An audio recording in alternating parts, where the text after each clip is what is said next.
All you homeowners have unique needs. Some feel the need to paint their door a vibrant shade of blue. Others have the need to decorate their bathroom with fish, anchors, and other nautical items. And because each homeowner has unique needs, Geico helps you get the right coverage for your home and what's in it. That way, you get exactly what's right for you, even if your needs are unique. Get more with Geico.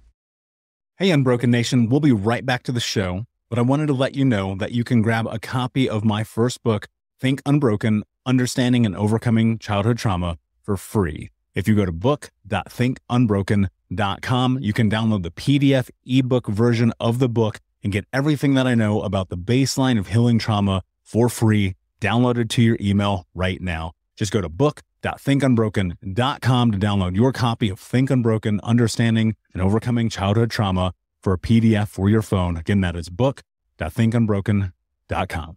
You're listening to the Think Unbroken podcast, and I'm your host, Michael Unbroken.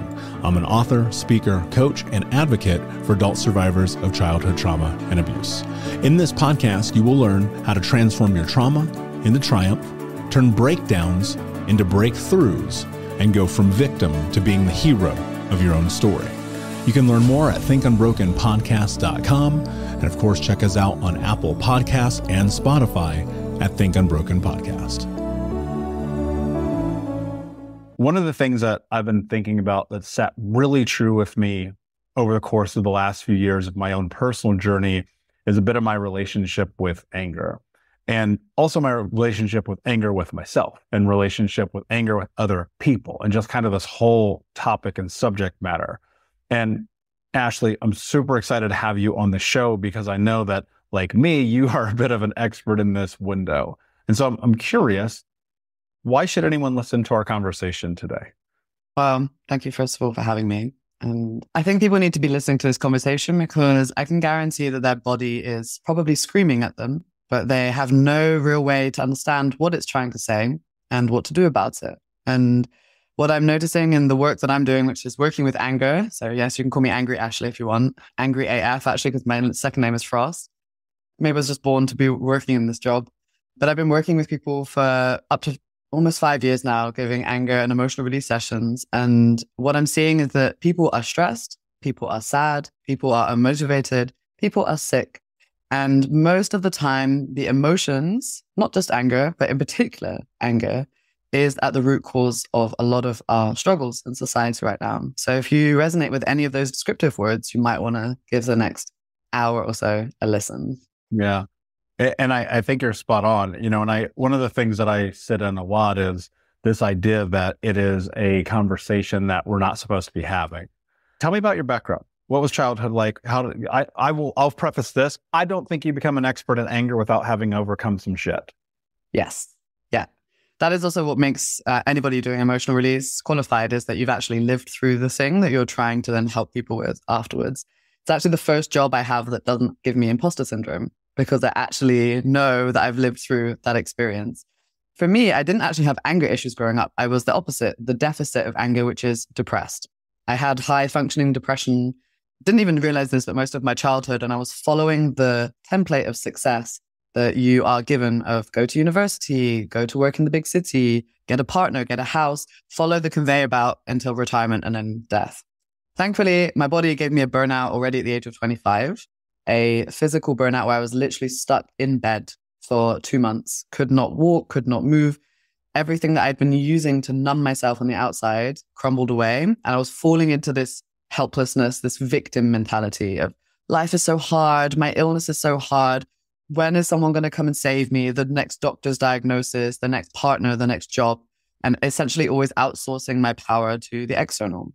And in almost exactly 3 years ago, this is what we're just come out of February in 2025. So 3 years ago, the peak of that hit when I really had to make a decision. Do I actually want to be on this planet? Do I actually want to stay here? And I was so deep into the sadness, and what got me out of it was actually this recognition. And I'd been to a retreat a few months before where I'd learned some anger exercises, like very simple things like yelling into a pillow or hitting them. And it was fun in the moment, but it didn't really land in my system until that moment when I was physically led on the ground in a yoga shala in Mallorca. Like, do I actually want to be here? Universe, I really I don't know right now. And something spoke to me that day and was like, actually, no one is coming. No one is coming to pick you up off the ground. No one is coming to save you. You need to go do this yourself. You are the person that can help yourself. And this is what I call healthy anger is coming through. It's this drive, this motivation to actually pick yourself up when you know no one else can and should pick you up, because it's also your own journey, the hero's journey, to do that and to then go forward and take another step and to take another step and another step. And now here I am 3 years later, having focused particularly on this emotion of anger. And yeah, it's been a wild ride. Like, I work with the terms anger alchemy, and that's a very overused spiritual word, but alchemy basically means making gold out of the mud. Alchemizing your pain, your experiences, your life into something that can bring some purpose, into something that can bring hope, peace, clarity, health, whatever your personal struggle is in that as well. Yeah, it's really funny. I also had my kind of rock bottom at 25. And, I think that when you carry so much of the emotional weight of the world, and if you are depressed and if you do have burnout, like, those things definitely come and catch up with you. And I certainly, and I've said this many times on the show over the years, like, I played the victim really well. Like, I blame the world, I blame society, I definitely blame my parents. And look, it's not that your victimhood isn't holy and worthy, because it certainly is. And I don't want to ever take anyone's victimhood away from them. I think that's dismissive. I think that really doesn't serve people. But at some point, you got to be like, holy shit, like, I am doing this to me. I want to sit in this space for a little bit, because one of the things that I saw, there's like this cycle that happens where you're like, I'm angry, and then it turns into victimhood, and then I'm angry that I'm a victim. And now you're in this spin cycle. Can you share a little bit more about your experience in that space around being a victim, what that meant for you? And then can we talk about how you started to take the steps to get out of it? Yeah. Wow. I want to catch some language that was used then as well, because when people are coming to work with emotions, we like to identify a lot with the emotion. So you said, I'm angry. And this is already our ego, which is a protection mechanism, which is very necessary to survive as a human. It's just working a little bit too well. When we are over-identifying with any emotional state, we like to become very blended with it. So it becomes so overwhelming that is our only experience in that moment. So I'm angry, or I'm a victim, I'm so justified in this experience, and I get identity from being in this state. And what helps to move through this is to, first of all, unblend from that. So instead of I am angry, it's actually I am feeling angry right now. This already helps you to take a step aside, so the observing self inside of you is able to notice that this emotion and energy, emotion is moving through you. Even further would be, I can notice right now that a part of me is feeling anger, that this part has a story, that this part has something that's potentially triggered it, that has some needs that are not being met or spoken to. And in that sense, this is similar to working with IFS, internal family systems, different parts work, where you can then start to notice, there's a part of me active right now. There's a part of me that now feeling like a victim. Okay, can I get curious? What does this part need? Can I get curious as to, does this part need to be expressed in some sort of way? And this is actually the thread that most emotional release sessions take, maybe like 100 times for that in a session, of noticing your state. Can I separate from it? And it's what a lot of people who meditate actually do very well. They just also do it a little too well because they're staying up in the head. And actually the body, so the somatic experience, is also asking to be processed and to express. So a lot of my work is actually very body focused. You'll see workshops and sessions I'm doing where I'm getting people to make funny faces and express their emotions, and to shake their body, and to become like animals, and to become shaking and sad and expressing, and all the things that people find very easy to do as a child. But somehow as an adult, we've got all these layers and all these masks, and they're so exhausting to carry.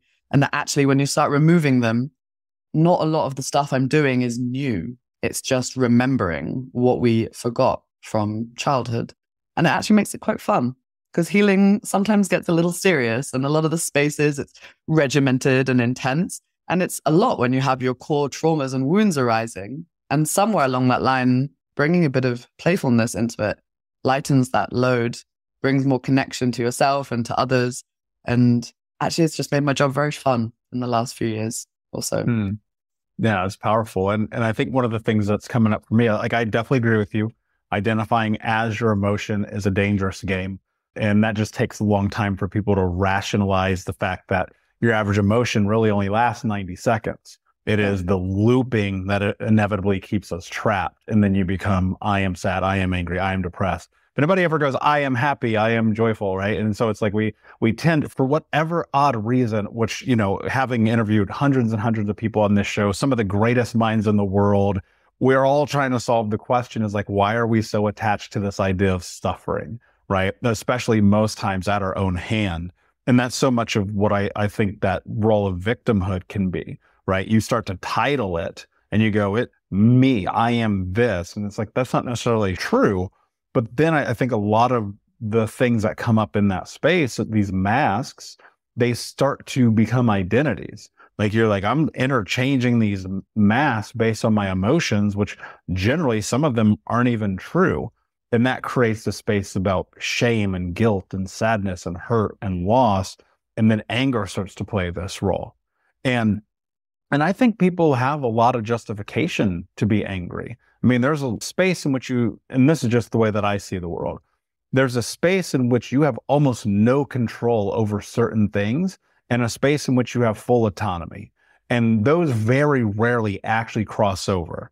And so a lot of people are angry from anything from the government to social media to constructs to this and that to feeling out of control. And then on the other side, you have the autonomy of the thoughts, the music, the entertainment, the media, the food, the people that you're around, right? And so people fill this space of anger because they're like, it's all out of control. And I'm like, well, but you only get to control what you're able to control. But then it becomes consuming. We forget that we have autonomy. And that's the space that I felt when I came to that recognition, life started to shift for me. Because I was sitting and I was like, wait a second, what do I actually have control over? How do people who feel like their anger's out of control, it leads to burnout. Maybe they're ruining relationships, ruining careers. It's coming up in, the road rage. It's coming up in the street when they're passing by and they feel out of control. Where do you start this journey of the reconciliation process, right? And allowing anger, which I think a lot of people are afraid of. And then B, like, where do you start to utilize it maybe for the betterment of your life instead of it fucking everything up? Yeah. Yeah, I love this. It's interesting that the people who you see doing, like, I use this example a lot of the angry Karens or the road rage people, because also in Europe, we see a lot of videos also coming from the US of like people getting really angry. No comment. And you often, I guarantee if you ask a lot of those people, are you an angry person? They're like, no, I'm not angry. Like, I'm not an angry person. Like, they're almost so dissociated from the identity of anger because it gets pushed down from a conscious way so much that it then comes up in these explosions. I know this because this was also the household I grew up in. I have a very sweet father who has a lot of repressed sadness and a lot of grief from a lot of things that happened that never really got a space to express. And the anger would get pushed down, down, down, down, down. And then it would come up in these moments that feel so, they don't make sense. Like dropping your keys or something happening and then this explosion happens. And as a child, your nervous system's like, that doesn't make sense why you're so angry right now. This is odd. And that's what I see with a lot of clients, that first of all, not even aware that they have an anger problem. That's first and foremost. And for people who you can get curious about this, like I really just invite a curious introspection as to all of the emotions, where you are judging people for expressing anger. What do you think when you see someone expressing anger? Is it something that you're drawn towards? Is it something that makes you cringe? Is it something that makes you want to shy away? I would get curious about how anger was in the household that you grew up with your caretakers, in particular also in the culture that you grow up with. And for a lot of people that are over expressing, which is actually only maybe 20% of my client base, the majority of the people are not feeling it enough. But if you're over expressing, it's more common or not that underneath that is actually sadness and grief that is masked and really wanting to be looked at. Whenever I'm in the gym and I see a lot of guys peacocking around and parading themselves and showing off really aggressively, I know that underneath that is quite often a little boy that needs to be held and wants his mummy.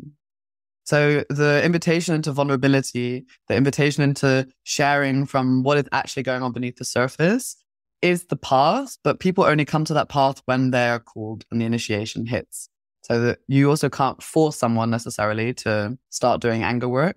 Most people come to me because their life has made it not optional. They are sick, they're having a breakdown, their relationships are struggling. And only then are they like, okay, I've tried ice bathing, I've tried supplements, I've tried life coaching, I've tried quantum healing, I've tried sand bathing. What else can I do? Maybe I need to actually look at those very shameful parts of myself that I do not allow and I reject inside of me. Oh, I really don't want to do that, but I think it's time to look at my emotions. And so at the bottom of that slippery slope is where I am. And I'm like waiting to catch these people like, hello, welcome. We're going to be looking at all these parts of us that we didn't want to look at all of your lifetime. And that can feel very scary, but that can also be very liberating. Because when the emotion of anger is such a catalyst, it's a catalyst to your creativity, to your desires, to your boundaries, to your relationships, et cetera, et cetera. I can talk about this for a long time. And I think we will later.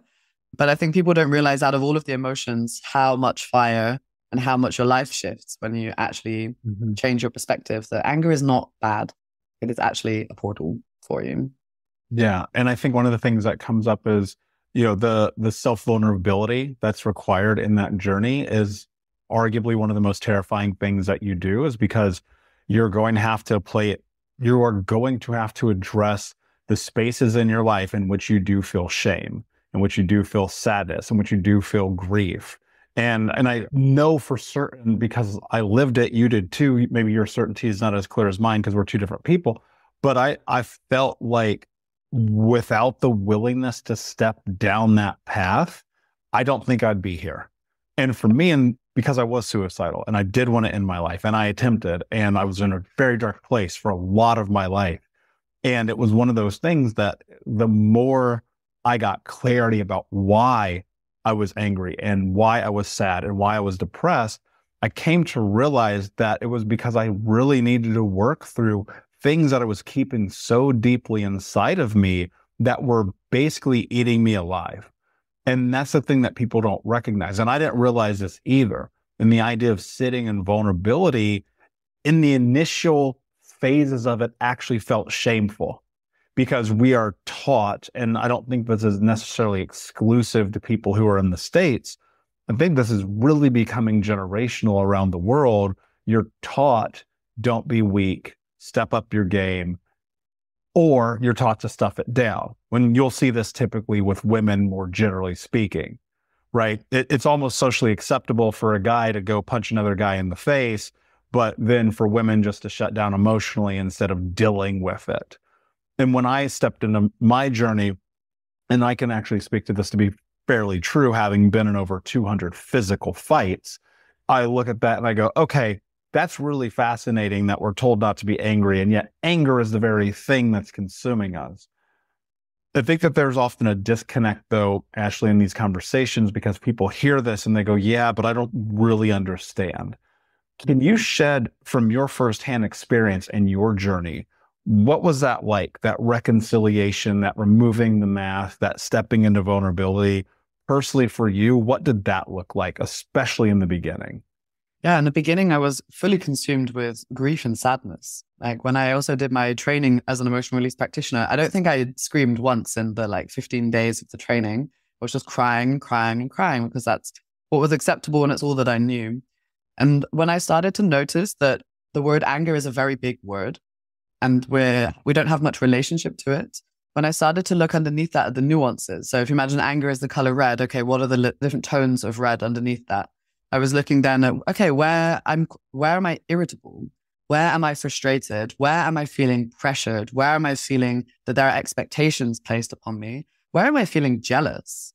Where am I saying yes to people when I actually don't want to be there? What rooms am I staying in when I actually want to leave? What conversations am I in that I actually don't want to be in? Where am I smiling when I actually want to frown? Where am I being polite? And that's, especially as an experience as a woman, you really get taught to people please, to put other people's needs before your own, because it's encouraged from a very young age to be empathetic and to be considerate and to be the good girl and to be really nice and to be agreeable. And I noticed so much growing up how much that was deeply embedded into my experience, and that it was literally making me sick. Like I work predominantly with women who have autoimmune issues, and it's all because they basically swallowed down this fire that is then this acid that's eating away inside of the body.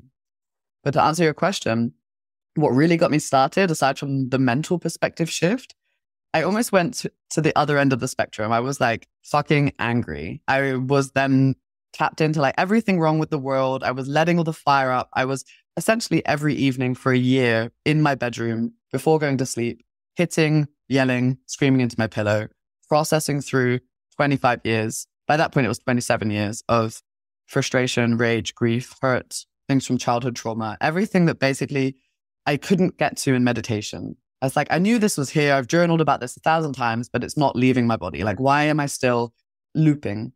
And it was actually getting my body involved. So getting into the somatic exercises, dancing, singing, yelling, all of the things I shared, like I do now in the workshops with people and tried to bring some fun. But I can only do that because I've actually gone to the point of getting to the messiness and the stickiness there as well. So what a lot of people are forgetting is that they're not getting their body involved. They're not getting the somatics involved. And when you're just trying to write, of course, like journaling and meditating is great. But for me, it was actually time to take some action.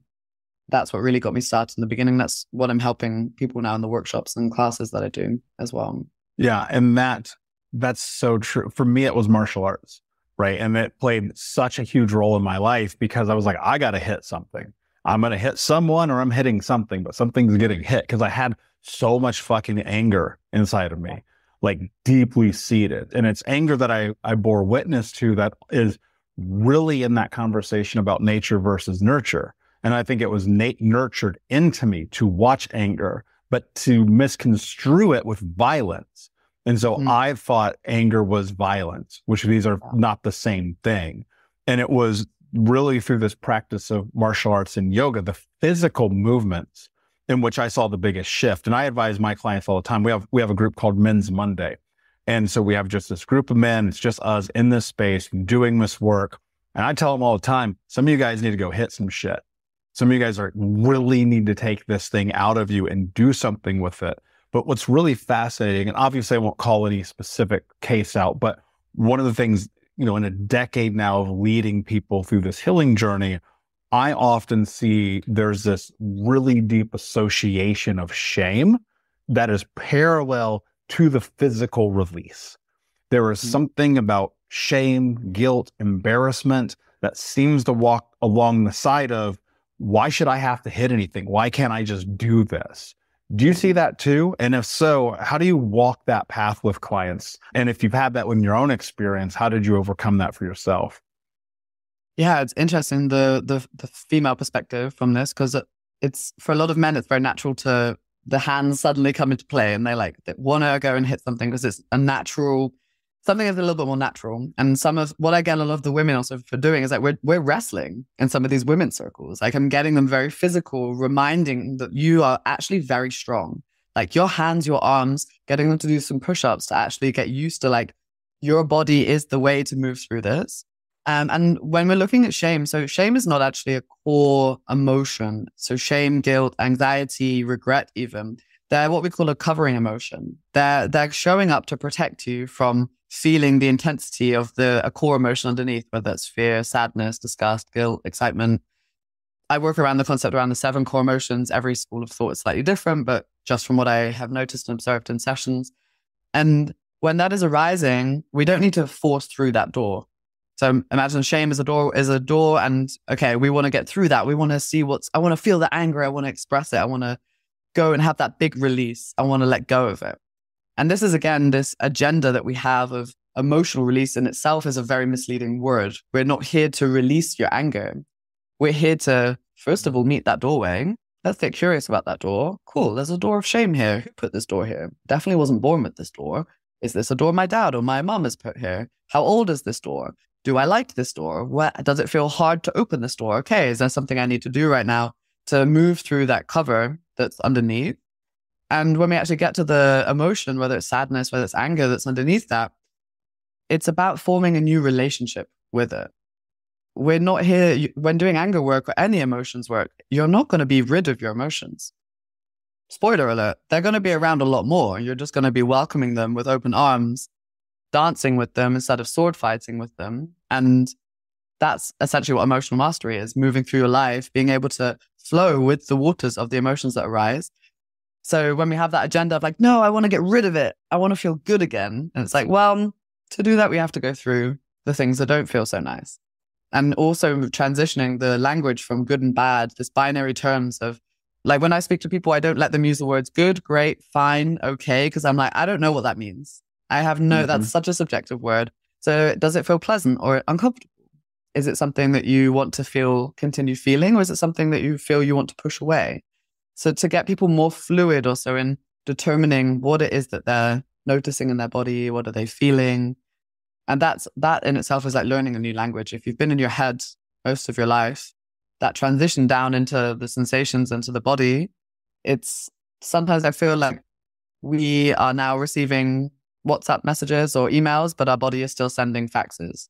And then there's just like a miscommunication going on of the messaging going between us, which we feel in sensations and pain and tingling, numbness, emotional waves that are coming up through the body. What do you find is like the most common door that people need to open? There's a phrase like the longest journey you'll ever take is the 18 inches from your head down to your heart. So maybe it's sort of a doorway. It's like a little trap door in the neck that's leading you then into the body space. Yeah, it really depends on people's personal journeys. The journey, most people I know, and this is a big topic of bypassing. So I don't know if you know the word like spiritual bypassing, you probably do. If someone's listening, they don't know that, it's when people are trying to just feel the good stuff. Like, I want to feel love and light and expansion and abundance, and I want to feel so blissful. And it's a lot of the curse of also the New Age spirituality world, where they're only looking at the upper chakras, like the heart, the throat, the third eye, the crown, and they're like escaping. It's all the people also going to do medicine work, and they're like, everyone's up into the ether. What they're forgetting is actually that the energy rises from the bottom up, from the root upwards. And for a lot of people, probably that's the doorways that need to be looked at. The roots is when we're looking at developmental trauma, is from in birth until 6 months. If you're looking at the sacral, which is where your needs and desires, like my teacher always called it the dirty basement of the human psyche, where the sexuality is, where our creativity is, and moving up to the third chakra, that is where the source of a lot of our anger is, our power, our autonomy. I love that you brought that in right at the start of this episode. So when we don't go upwards and look at what's there, the shadows, the blocks, the beliefs that's hindering then truly, authentically going up to the heart. And society is, if you're looking at spiral dynamics, stuck at the third chakra. This is the place of ego, of money, of shadows, of power, of control.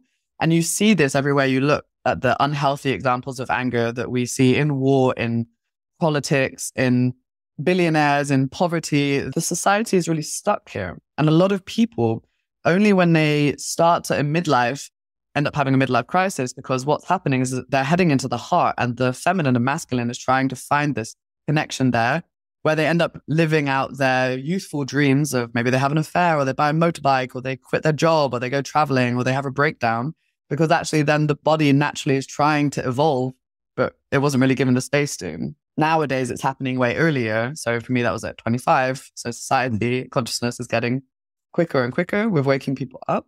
So that's for me, the biggest thing I see is like, if you want to really go into your heart, you need to go from the roots upwards. Yeah. And it is a journey, right? And it's a journey. I look at it a lot as an awakening in a lot of ways, and not in the new age woo-woo way, which, by the way, I find to be insufferable to a lot of capacity, because it's like, let's actually do the work. Let's get to the fucking root and the core of the reason why you're in this space, and not just pretend you're going to touch grace and happiness all the time. And I'll speak for myself, but having now helped so many people create real transformation in their life and watch the journey, there's always in the beginning a huge phase in which we are only in this space about anger and grief and loss. And to avoid that and pretend that that's not a necessary function of the path, I think is what you find why a lot of people will shy away from coaching and shy away from even the idea of, like you said, chakra, I'm out, because you see so many of these people who are unwilling to like sit in fucking reality. And the thing that drives me most crazy is we can't live in the reality we want to live in. We have to live in the reality we're actually in. And in doing so, you can then create the reality that you want to live in, because you have to prepare yourself for the success of actually having that life. And it requires you getting in the dirt and in the mud and uncovering your soul and dealing with your shit. And it sucks. And none of it's fun. I mean, sure, is there a capacity where you have these moments where it can be enjoyable and you have breakthroughs? Yes, absolutely. But, in the beginning, I would say this with certainty. If you told me the first 4 years of this, 26 to 29, 30 years old for me, were going to be as unbelievably painful as they were, I don't know if I would have done it. Now, obviously, in hindsight, it served me very well. It changed my life. It changed. Are you feeling overwhelmed by hormonal changes? If you're a woman, you're not alone. With over 1,000 hormone disruptors in our environment, it's no wonder things can feel out of balance. On top of that, natural changes like PMS, menopause, and other life stages can leave you feeling tired, irritable, and trapped in a constant battle with your body. But here's the good news. You don't have to suffer through it. Hormone Harmony by Happy Mammoth is here to help. This herbal formula fine-tunes your hormones, balancing estrogen, testosterone, and even stress hormones like cortisol, which can contribute to weight gain, racing thoughts, poor sleep, and more. With over 40,000 five-star reviews and a bottle selling every 24 seconds, the results speak for themselves. Ready to feel like yourself again? For a limited time, get 15% off your first order at happymammoth.com using code NEXTCHAPTER at checkout. Visit happymammoth.com today and get your old self back naturally. Shopify is a global commerce platform that helps you sell at every stage of your business and sell more with less effort thanks to the Shopify Magic, your AI-powered all-star. Sign up for a $1 per month trial period at shopify.com/redcircle, all lowercase. Go to shopify.com/redcircle now to grow your business no matter what stage you're in. Shopify.com/redcircle. Taxes was feeling so stuck. Sitting in traffic, squeezing into a parking spot, all to squeeze in getting tax help during your lunch break. Now Taxes is a TurboTax expert who does your taxes for you, while you go about your day getting real-time notifications about their progress and the most money back guaranteed. Now this is Taxes. Intuit TurboTax. Get an expert now on TurboTax.com. Only available with TurboTax Live Full Service. Real-time updates only in iOS mobile apps. See guarantee details at TurboTax.com/guarantees. My family's life has changed so much, but holy shit, this work is hard. What are your thoughts around the people who expect this to be easy? Sometimes I don't want to come across like I'm this very spiritual girl, because it's like people see me and they see the work I do and I'm like, well, no, actually I'm pretty down and grounded in reality. And sometimes I can really just say, like, this is just how it is on Earth right now. And that what a joy also to be a human being on the Earth right now that gets to feel the full spectrum of all of the emotions. And that, yes, there will be this, sometimes I like to call it like the dam burst, and then all of the things that you've been held back at the start of the journey come through. But I can say from my experience, and it sounds like from yourself, but at some point you find a surfboard to ride the wave. And at some point you're like, wow, actually, like there's been moments when I've been so deep in feeling some grief and crying, and I'm like, fuck, this is what it means to be alive. Like you could be numb, but actually this is what it means to be a human being. And there's so much beauty in that. And I've found so much connection with other human beings through being in that process. Whereas before, most of my life was surface level conversations with colleagues, with partners, even the partner I had for 4 years during college and afterwards.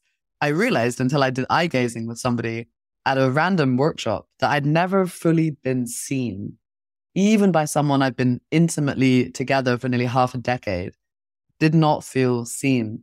And that's what I think brings so much purpose into our life, is when we have authentic, real connections with people. And that can only come by being honest with, first of all, yourself about how you feel about what's going on, even if that's painful, even if that's a bit sticky, and communicating and sharing that and finding the people that also resonate with you in that. For me, that's at least given it a lot of purpose with this. I mean, we're having this conversation now, like you wouldn't have met so many of your clients on that side if you hadn't gone through that journey as well. Yeah, it's like there's a price to pay. and that price is difficulty. But the reward, the receiving of what comes on the backside of that, like, it's worth all of it. It's worth every penny you spend. It's worth every second of time. It's worth every tear. It's worth everything that you have to do to create the change, right? Because you have to be willing to give yourself success in your life. And one of the things that I love about what you do is, there's these myths around this idea of healing. And one of the things that you talk about is like, healing is not about releasing. It's about regulation, release, and reprogramming. So there's so many facets and elements to it. I want to talk about the reprogramming part about it, because that's the integration. That's where the shift really happens. That's when you get to look back and go, hey, the work is working. Wow, this is cool, right? When I wrote Think Unbroken, the first book that I wrote 6 years ago, I talked about the integration process. I talked about getting to self. I talked about this journey of effectively reprogramming. And I always tell my clients when they come in, I'm like, I'm going to brainwash you. You should just know this because your brain's dirty and we need to clean it up. What's reprogramming in this process around anger, right? Because I think we can be kind of clear. Regulation, we kind of talked about that a bit. Release, we've looked at that. A lot of these things we can do. But really, I think this is the third step, is where the integration sits. What is that like for people? Yeah. Yeah. And there's a little thing I just wanted to add that does link to this from what you mentioned before. Like this journey of you have to give something. It's the archetypal hero's journey. Think of Frodo. He has to go into Mordor. He has to give the ring, sacrifice, and leave a part of yourself in the metaphorical underworld to come back up to the surface world with the new lessons. And that's probably the reprogramming aspect that really lands. It's like, you also need that time to also stop with the searching, to stop with the releasing, to stop with all the regulating, to also give yourself moments to be like, what has shifted? What is different? And that only comes through retrospective looking. Like you only notice your healing when you look back. You're like, oh, wow, I just reacted differently in this situation than I probably would have 3 months ago. Wow, I'm not triggered by this person. I'm triggered by my parent right now. And I definitely was a year ago. So from that side of things, there's a lot of peace and clarity that comes. The reprogramming aspect, this is where we're really getting with anger into the alchemy side of things. So what I really enjoy with anger is that when you've regulated, which also can mean exposing yourself to big experiences, it's not always about down-regulating. Like a flexible nervous system can step into anger and step back out again. It can say, no, stop that, and it can come back out again. I'm going to say that again because my emojis. Healthy nervous system lets you step into anger and then step out again. Like it really means that it's not always about, let me calm and let me get my nervous system relaxed. It's like, no, it's like, how can I expand the window of tolerance to any experience that my body is having? Is a really big thing. And then with the anger, we often think like, okay, I need to keep looking, I need to keep releasing, I need to keep searching. But what you'll find is that any buildup of anger, any emotional release, you need safety, there's a buildup of tension, there's a point of catharsis, and then there's this point of the energy dropping. And in this moment, this is the like post-release clarity. Can liken it to an orgasm if you want to, but there's something in that where the information then drops through of like, what needs to change right now? What in my life needs to change? What situations am I saying yes to where I don't want to? And that's where the reprogramming aspect comes in. And then it's also about taking action. Like anger really gets shit done. So, but it also requires you to, first of all, notice what needs to happen and then also take the steps towards that. Not just, again, going back into the loop of like, hey, well, maybe it will change, maybe not. And that's often where I find also accountability helps. In my membership, we have a shadow work call that happens every 2 weeks. And being seen also in the things that you're really struggling with, but also being held accountable that, okay, what are you going to do about this? Like, what can you do in the next few days that can keep this momentum that you've opened up this fire, you've opened the engine that's starting to go. And for me, that's what's really important with this work. Like I do anger alchemy retreats. And the last day is literally about what are you going to do when you go home? How does this look like for you? And that I love is so different for every person. Sometimes your influence or your ability to make change in your life is about yourself. It could be about your immediate family, could be with your colleagues and your team, it could be your community, it could be even on a global scale. Activism and having difficult conversations doesn't need to be political. It can be about being honest. It can be about caring about something in your immediate field. And yeah, for me, I feel the reprogramming aspect links a lot to that. Yeah, absolutely. And I wrote a note here because it's something that felt really true. Accountability ends victimhood. And that's something like in real time, I'm exploring this with you because it just connected a dot to me. And the reason that I say that is because it creating accountability requires you to walk the hero's journey, because there's self-accountability, and most people struggle with that because self-accountability is really easy to let yourself off the hook. One of the things I frequently share with my clients is I ask them a question. Are you taking care of yourself, or are you taking it easy on yourself? And these are not the same things. But accountability, when you're sitting across, it's so fascinating. There's research about this. Like, people will give their animal the full treatment of antibiotics and make sure that they help every person in the world, and they'll do all the things for everyone around them.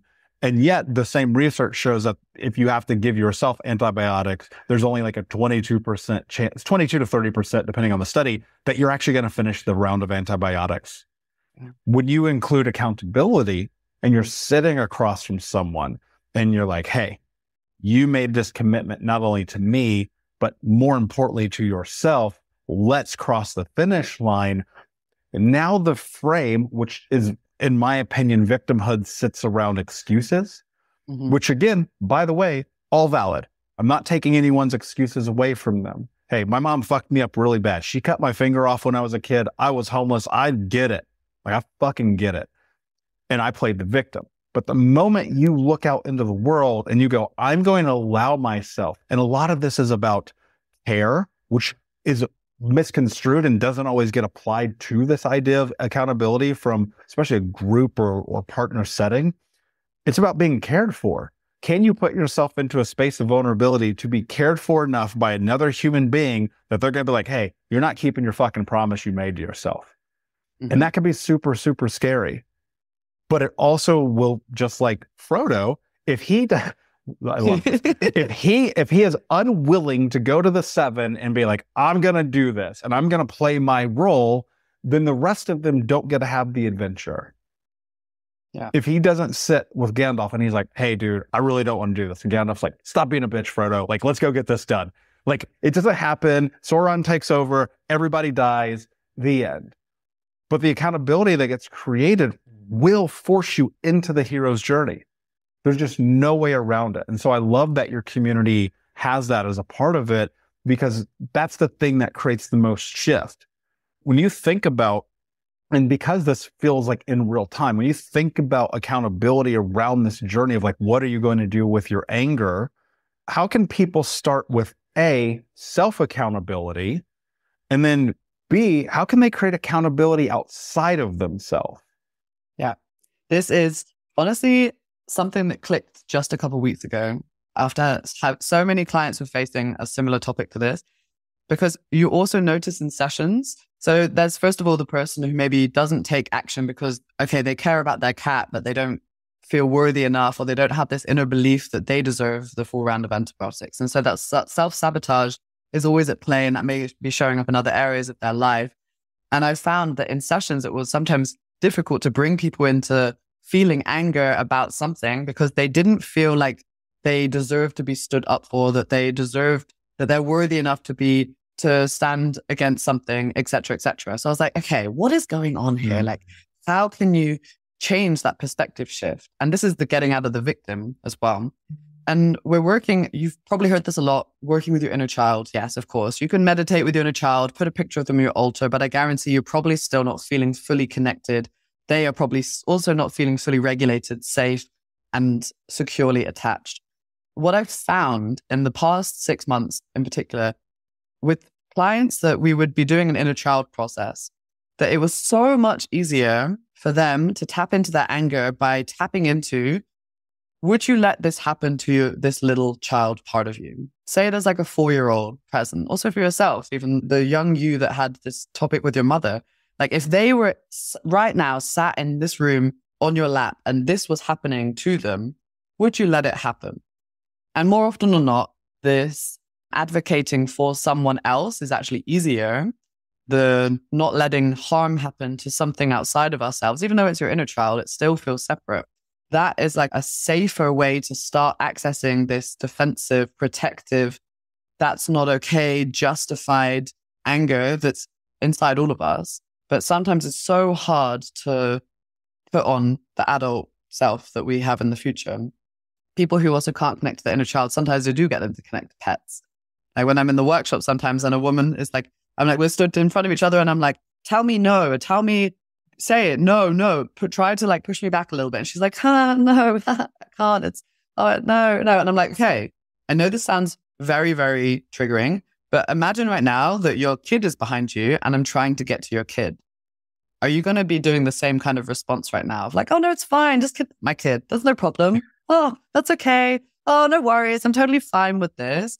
And that's when sometimes being this slight protagonist that you are as a coach, that you are as a facilitator, to start to push that edge a little bit, to be like, you do have this fire inside of you. You do have this ability to defend yourself and people around you.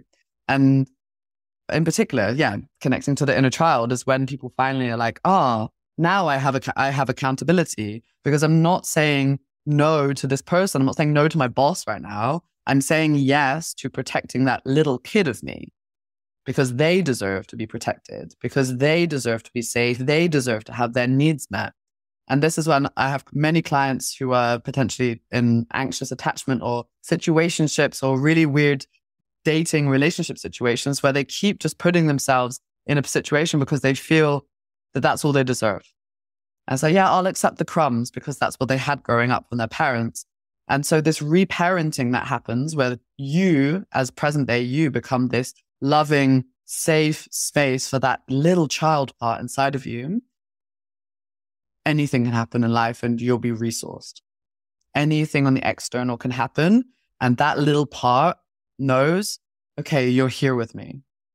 And this is why parts work is so phenomenal in this kind of work. And that you need to do the physical bridge to the body with the inner child work. So what does that look like? For a lot of times, that's if you have a particular age that's arising of which child is triggered in that moment. So say for me, it was very young. It was actually at 6 months. I was separated from my mum because she had a pregnancy and she was really sick and she couldn't look after me.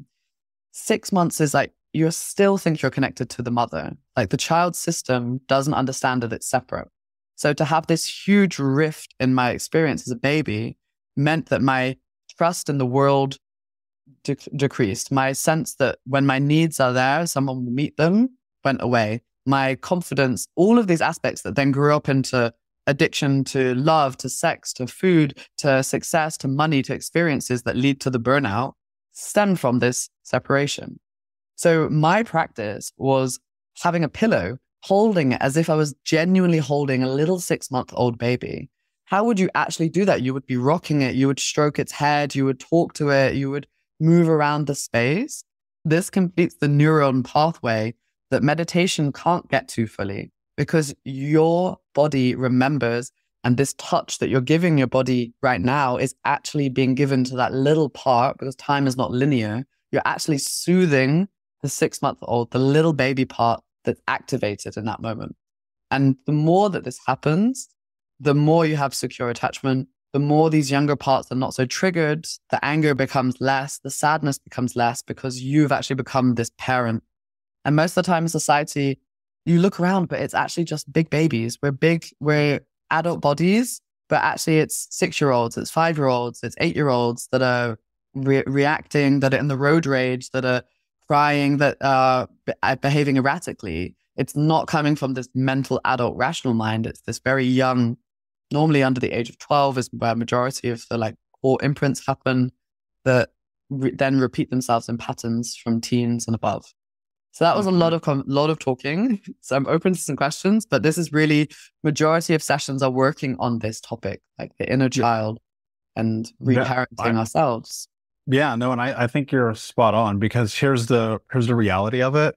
And I believe that we did society a massive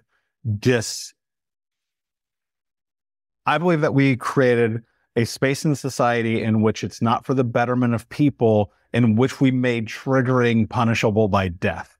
And what I mean by that is, for a very long time, safe spaces were about this thing where it's like, no matter what you say, you're not going to get triggered. No matter what you do, you're not going to get triggered. No matter how you act, you're not going to get triggered. We're going to let you be your free, crazy, whatever self, which, by the way, please, I want people to be themselves. However, if you look at Maslow's hierarchy of needs and self-actualization being at the top, I don't believe you arrive there without deep inner work, which generally speaking is based on that space in which you're triggered.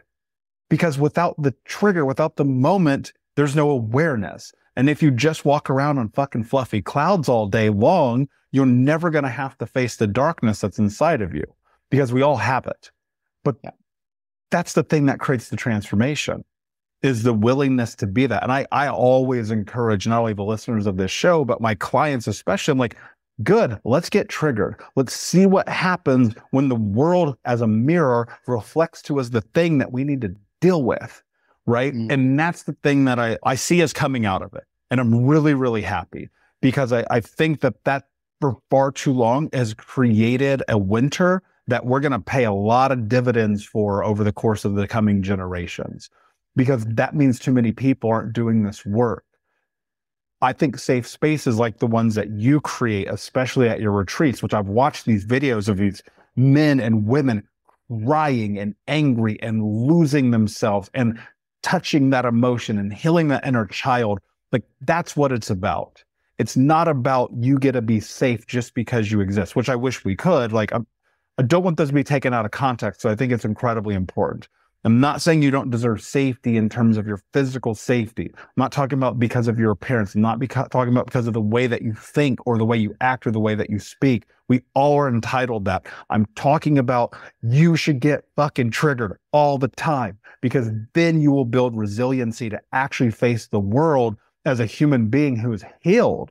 If you keep running, and I've seen this time and time again, if you run, if you cower from the emotional response that is invoked when you have to touch the darkness of your experience as a human, I don't know that you'll ever touch the highest level of being, which is self-actualization. And maybe I don't know that you'll ever touch it anyway, because we're always growing and we move too quickly. But that space that you talked about, like, triggers are needed. You need to sit in that discomfort, and then you need to do something with it, which is really what I see. And you know, when I was looking at and researching a lot of the work that you did a few weeks ago, and just seeing the physical reaction that humans have in the spaces that you share with them, the thing that comes to mind for me, I'm like, why don't we have this for little kids? Like, why don't we have this for teenagers? Why don't we have this for the adults walking around like children, and, you know, force it into like, hey, let's go deal with this. Now, obviously, neither of us can predict the future, but with the shifts that are happening in the world, with this work, with the things that you do, like, what would you like to see happen? Like, around anger, around the conversation, around this deep work we're talking about, like, what do you want to happen? Yeah. Wow. I love that question. I almost in the past wished that my corporate job, there'd been like a scream booth that you could just go in and like let out some steam if it was needed. But in the bigger picture, what I really wish and what I see happening is this ripple effect, that slowly the perspective of being exposed to anger, that it is something that is good, that is helpful, that is a catalyst, that is on your side, that at least what I'm hoping is also with my work, that this is just rippling out. And that it means that the clients and the people I've spoken to who then speak to another person and another person, they have children. They then start to look at their own triggers when they have a child that's then triggering them with their emotions, as that this is not something I need to punish, but this is actually an invitation as to what still needs to be given love inside of myself. So then that child grows up knowing that they're allowed to express all their emotions and that they won't receive rejection and disconnect. They won't be punished. They won't be put on the naughty step. That actually the way to heal humankind is to be in that state of love and acceptance of all the parts of us. And so, of course, I would fucking love if there's classes at schools where they can do emotional release practices, that there's spaces where people can come and to move their body and to shake and to talk and to share and that eventually we are not so triggered by any emotions arising. Because people come to me and they're like, it's funny you work with anger because you don't seem very angry. It's like, yeah, because of course I still feel anger. But when it arises, it's not an overwhelming tunnel vision trigger that's arising. It's something that comes up and I'm able, like a samurai, to feel onto the sword. Do I need to strike? And come back again. It's like very directed, very calm and grounded. And when you're calm and grounded and can welcome the waves of your emotions, you make better decisions. You treat other people in a way that's in your integrity. And like you say, you're ready to tackle this, quite frankly, mad world that we exist in from a state where you're not losing yourself and you still find those moments of calm, of peace, of freedom inside of yourself. And yeah, basically quality of life improves. That's, at least for myself. Like I used to, and I imagine like if I met Ashley from like 6 or 7, 8 years ago, she wouldn't even be able to tell you what an emotion is. It's just something that happens to you. It's something that like sometimes I feel down, sometimes I feel good. Maybe I need alcohol or drugs to feel good or to feel better. And to now know that I really picked onto the nuances of these different facets of the human experience. Yeah, it's just really fun. Yeah, that's beautiful. Yeah, and it comes back to what you said earlier. Like you have to be able to feel the full range of emotions, and this is one of them that I think can be really practical. It's speaking of alchemy, which I think is a beautiful way to phrase it. What is incredible, at least in my own journey and my experience, is you can use this to build or to burn, and it can be an amazing fuel for construction or destruction. And it's like, once you understand how to utilize the tool, it's like any skill that you have in life. And it's funny because when I started to understand the frames of anger, what triggered me, partners, family, close friend, right? The normal things for most people. I was like, oh, wait a second. I don't have to yell. I don't have to scream. I don't have to be violent. I don't have to freak out. I don't have to shut down. I don't have to fight, flight, freeze, fawn. I can be like, yep, I'm fucking pissed off at you. I'll talk to you eventually. Yeah. It's like, I'm pissed off at you and I still love you. Yeah. Like really bringing the heart into the process of discussions and healing of relationships through talking about it. And like you say, anger literally burns away the illusions. Yeah. It purifies. It heals relationships. And I think when we had a phone call a couple of weeks ago, we talked a lot about, people talk about boundaries and anger and all about saying no. But the next step of that is, okay, but what am I saying yes to? Like, I'm not saying I still want to have this relationship with you. Like, we need to talk about this because I care about our connection, because I want to build something with you. And when we can really get over our ego when it comes to anger of like, they wronged me and this is not okay and boundary here, boundary there. No. Cool. You're going to end up in a world where you're disconnected. And actually, if you can connect the heart and connect the fire to within your dignity, be like, this is the parameters that we can connect. But when we move towards community and move towards like, let's build a bridge, let's see where our bridges meet instead of building a wall, then so much will shift in terms of authentically relating and being still in our own dignity and integrity. Mm-hmm. Wow. Yeah. And I think that you'll see this shift happen where people stop abandoning each other the first time they get mad at each other. Yeah. It's like, let's grow some fucking resiliency in relationships with each other. And, I think that obviously the world that we live in, so connected through devices and the ability to just leave on a dime, and there's a million bajillion people we have access to now and so on and so forth. It's like, sit in the dirt with people. Stop running, stop being a coward. I think a big part of the hero's journey that we talk about, especially from a relational perspective, is like, you're going to fight with your partner. You're going to fight with your siblings. You're going to fight with your best friend. It's like, are you going to quit? Because that's not the same thing. And I think people are too fast to quit. Now, obviously, circumstantially, there's a million reasons additionally why, like, you got to bail, you got to take care of yourself. I mean, obviously, those are things we have to get to in this moment. But it really is, I think we need to take a stronger inventory of building resiliency in our lives and not letting these anger moments that dissipate be bad decisions, but instead really learn what you're talking about and really understand the ability to navigate them in a way where you're walking this path of regulation, release, and reprogramming, because it's going to serve you unbelievably well. My friend, this has been an awesome, awesome, awesome conversation. Thank you so much for your space and your time. Before I ask you my last question, where can everyone find you, learn about you, and meet you? Yes, very easy. On Instagram at Ashley Velvet Frost. Yes, that is my full name. It's not a spiritual name. I was given that name from birth. Same, ashleyvelvetfrost.com. You'll find sessions. I'm coming to the US in May and June to give sessions and seminars on anger alchemy, and giving retreats in Europe over the summer and autumn as well. That's where the easiest spot. And I have an academy membership and a YouTube channel if you want to see exercises and ways to get your body starting to move with that. That's called Academy of Anger on YouTube as well. Beautiful. And of course, guys, go over to thinkunbrokenpodcast.com. Look up Ashley's episode for this and more in the show notes. My last question for you, my friend. What does it mean to you to be unbroken?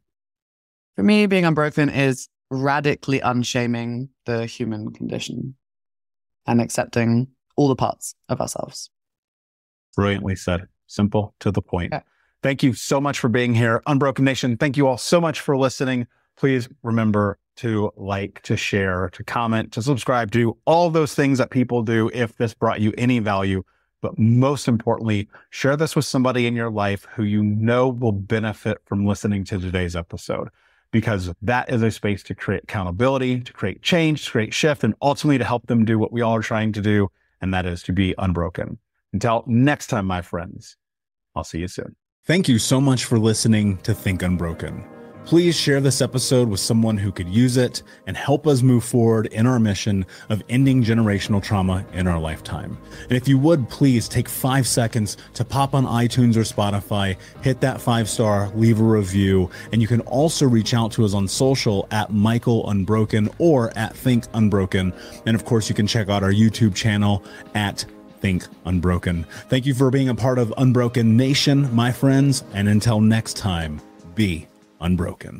We'll be right back to today's show, but before we do, I want to let you know that you can get a free copy of my first book, Think Unbroken, Understanding and Overcoming Childhood Trauma, when you leave a review for the podcast on Apple Podcast, either on desktop or on your phone. All you have to do is go to Apple Podcasts, look up Think Unbroken, click follow in the top right, and then go and leave a review at the bottom. And when you leave that review, screenshot it and send it over to book.thinkunbroken.com, where you can upload your contact and mailing information, and we will send you a free copy of this award-winning best-selling book, absolutely free, including shipping. Just go to book.thinkunbroken.com to upload your screenshot review from Apple Podcasts for the Think Unbroken podcast.